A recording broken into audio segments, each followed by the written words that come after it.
Everyone lies. Search engines, big data, and the internet know everything about you. Author Seth stephens-davidowitz. Subtitles by freebooksummary. Introduction. People lie to children, parents, and co-workers. People lie to doctors. And, of course, they lie to interviewers. Why do they do it? Most often not for profit, they just want to make a good impression. Imagine that you have a magic key to a closet with the scariest skeletons that are usually hidden even from the closest people. That key is called big data. The times of unreliable surveys and focus groups are over. Using big data allows you to find out the whole truth about the secret fears and desires of your family, friends, and clients. In the new millennium, we can analyze vast amounts of offline and online information by studying circulation, website traffic, number of likes, link clicks, and search history. We are approaching the first time in human history to understand the true nature of people. After reading the book, you will learn about a completely new approach to the study of behavioral patterns and deep motivation. Learn to see the virtual world as an experienced detective, and you can apply this knowledge in your personal and professional life. First things first, why do people cheat? In 1950, in Denver compared the results of surveys with real statistics. The researchers couldn't believe their eyes when they saw the results. 67% of respondents said it had donated money during a recent fundraiser for a community foundation, when in reality only 33% had done so. It's important to remember that people have no real motivation to tell you or the interviewer the truth. There is no benefit to admitting to alcohol abuse or an interest in racist jokes. However, you have a higher probability of getting honest answers if the survey is conducted over the phone or in a computerized testing format. Second, how does big data help you find out people's real fears and desires? Until recently, we had little chance to learn about the true nature of human beings. However, that all changed with the advent of anonymous search engines, such as Google. Google is the ultimate key to the skeleton closet. With it, you are willing to share things you would never discuss with your family, close friends, and sometimes even your doctor. You have no reason to hide anything from the search engine, but there is a huge motivation to finally find out the answer to the question. And even if you clear your search history, all data is stored in an anonymous, impersonal form and is available for study and analysis. Americans are more likely to search for porn than weather information, yet only 25% of men and 8% of women admit to watching pornographic videos. According to surveys, you can get an overall impression of what people are looking for in a search engine. Even though some words are excluded from the search and will never be suggested to you, you can still find out what other people are truly concerned about. For example, by typing the beginning of the phrase "I hate" into the search box, you will see popular choices to continue: people, myself, humanity, my mother, my husband. You'll find that people share even scarier thoughts with Google, such as wanting to kill their dog, husband, sister, or child. Search query statistics reveal the truth about people's self-esteem as well. Every year in the United States, 300,000 women have plastic surgery for breast augmentation. However, the real interest in this topic is much higher. More than 7 million queries about breast implants are registered every year. Query statistics also reflect all fashion trends since 2010. The number of those who are looking for buttock implants rather than breast implants has been growing. Today, for every 5 requests for breast implants in the US, there is 1 request for gluteal implants. In the US in 2004, only places with a high concentration of black people were interested in buttock augmentation. But since 2010, Google has recorded a surge of interest in the topic across the country, and that interest has grown by leaps and bounds. In 2014, the number of requests for information on how to increase buttock volume surpassed the number of requests for information on how to decrease it. If people are not afraid to share with Google their secret desires to kill relatives and their worries about physical imperfections, then surely they are not ashamed of their racism. Every year, U.S. residents search for the word Negro, which is offensive to American culture, at least 7 million times.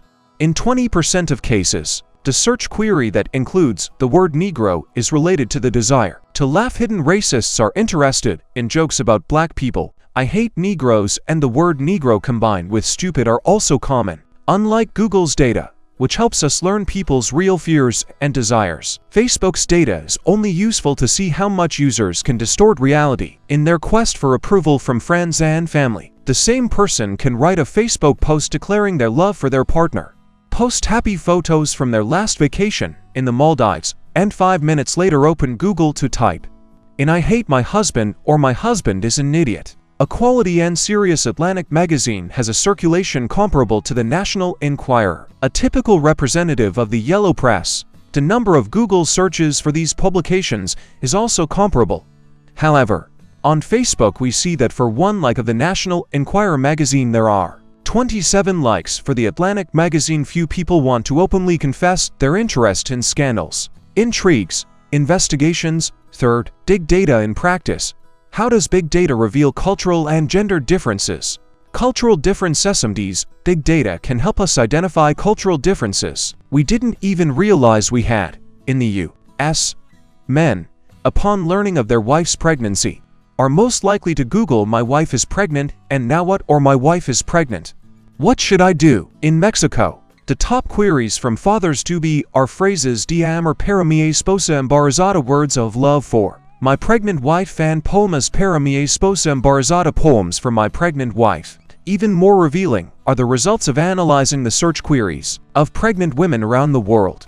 It turned out that the fears of pregnant women are not the same even in the historically and culturally close USA and Australia. Top 5 search queries starting with "Can a pregnant woman?" Big data can also be used to study the impact of climate differences on people's psychological state. For example, as a result of analyzing search queries during winter, researchers found confirmation of the intuitive hunch that living in a warm climate is a much more effective means of fighting depression than antidepressant medications.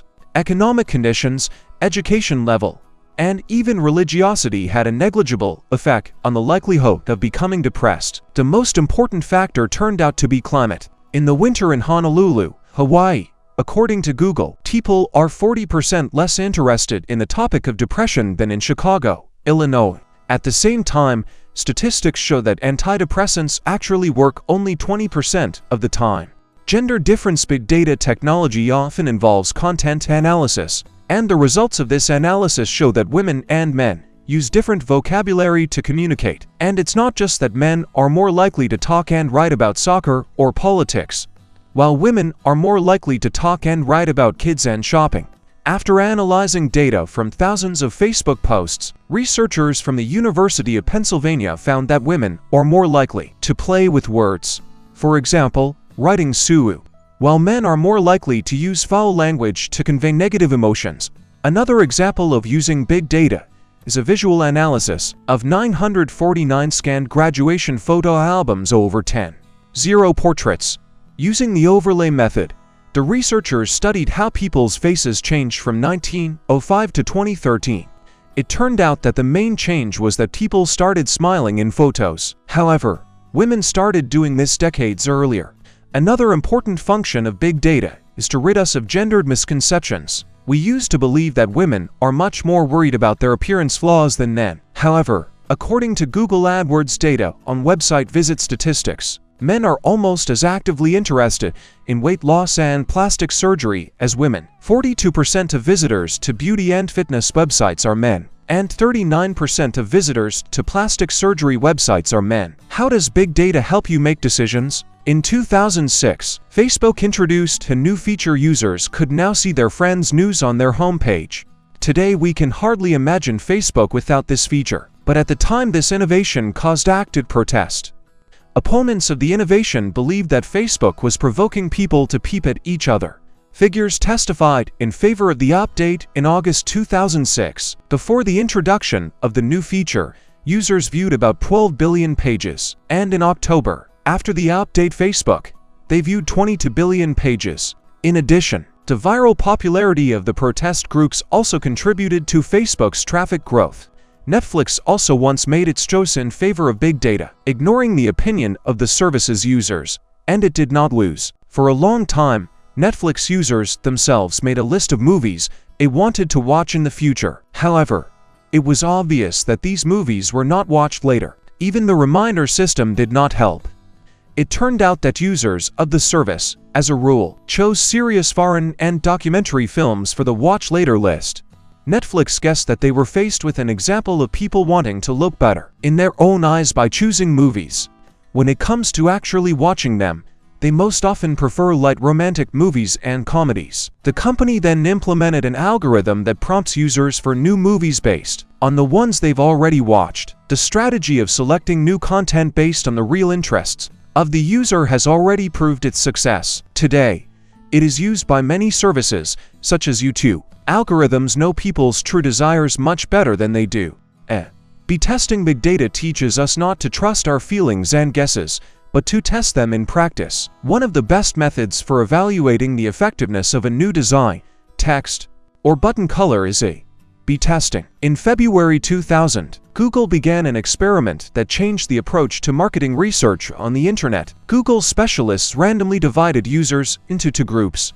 The first group was shown 20 links on the search results page, while the second group was shown the usual 10. The purpose of the experiment was to test whether the number of search results affects user satisfaction and their desire to reuse the service. B testing is a cheap and quick way to find out what your customers actually like. With this method, you can test the number of clicks on article links, choose the most successful headlines, and find the best subscribe or buy button placement. In terms of sales, you don't need to hire interviewers, spend money on focus groups. All that's required is a hypothesis you want to confirm. In 2011, Google engineers ran 7,000 A/B tests. They even examined shades of blue. There were over 40 of them to confirm the hypothesis that the shade could encourage people to click on contextual ads more often. The A/B testing method proved its effectiveness in 2008 during Barack Obama's election campaign. Not only different photos were tested, but also different call-to-action buttons. At first glance, the difference between 8.26% and 11.6% seems small. However, the second result is 46% better. On a national campaign scale, the final version of the site generated an additional 2,880,000 subscribers, an additional 288,000 volunteers, and an additional $60 million in donations. Conclusion: don't draw serious conclusions about your friends, clients, or future employees from their Facebook profile. Their virtual counterparts may be happily married, raise perfect children, read classic literature, and eat only healthy food. However, real people order pizza at home, eat donuts and fries, abuse alcohol, look for ways to brighten their family life, and improve difficult relationships with their children. Don't blindly trust customers' opinions about your service, or their feelings and guesses. Put your hypotheses to the test with A/B testing and other big data methods. Remember that data useful for your work is all around you. Break away from traditional ideas about data. The cart at the supermarket is data. Garbage is data. 2.